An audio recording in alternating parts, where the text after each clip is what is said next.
Hi everyone, I've got a new piece to share, so let's get right to it, okay? This came in this week. We have the Oval Intercontinental title made by Mateen Ahmed of ELT Belts. So let's go right to the glaring issue, right? You've got a block logo here, a block logo here, and the scratch logo there. Yeah, the mismatched artwork made it so that I could get this belt. Um, that's unfortunate when something like that happens because it doesn't change the construction in any way. It's just gonna decrease the demand for your titles.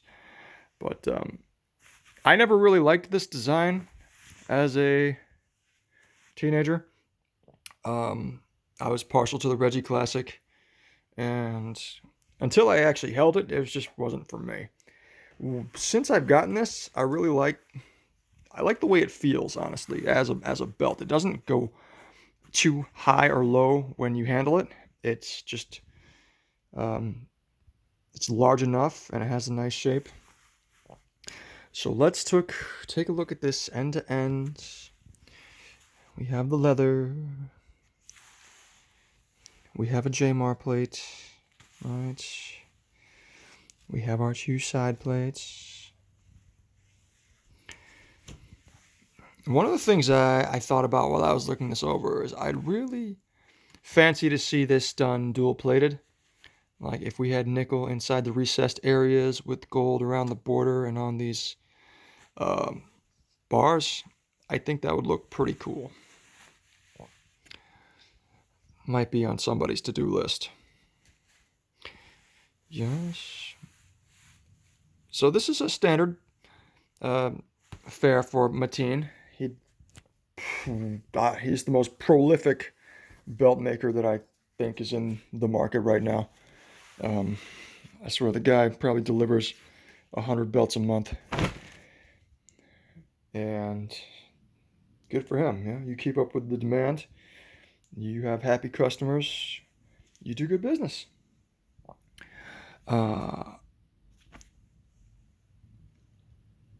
I want to give people the chance to learn some things. So this is a 4mm zinc. And I have another Mateen belt nearby. That is a 3mm zinc.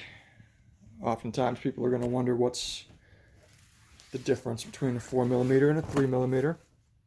Visually, it doesn't appear to cause much difference. I mean, you see that we've got our 3mm plates here, our 4mm plates here. You know, I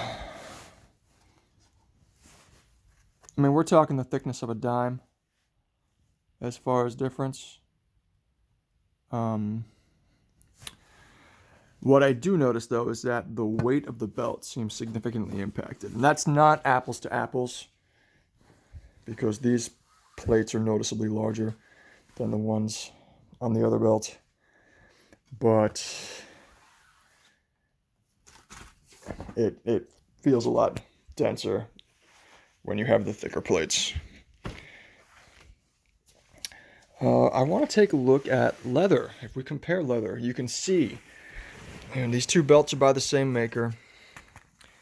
The tooling on the snap box is identical.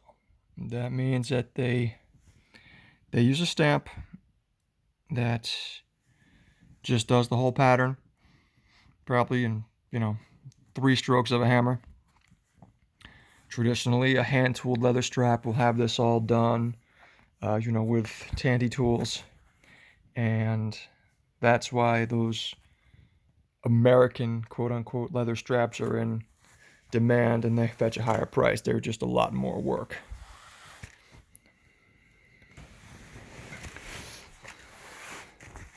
I'm only speculating here, but to do these straps after the cuts might take an hour.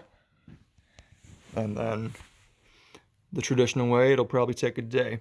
So the male snap side is also templated, so you will get the same exact pattern. And I think that probably has to do with why you see these funky cuts sometimes, because if they're using the template, the strap needs to be exactly this thick or in the neighborhood thereof.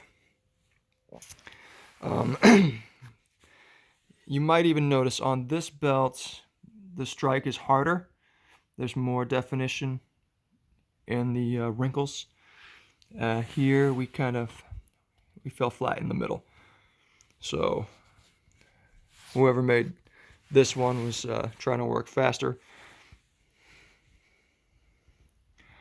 But, or, you know, we were stronger when we did this one. This is how you do them first thing in the morning. This is how you're doing them at the end of the day. I don't know. But I really, I actually enjoy this one now. You know, like I said, when I was a teenager, I wanted the Reggie back. Having this, even with the mismatched logos, it's a cool piece. And that's all I've got for you guys. Thanks.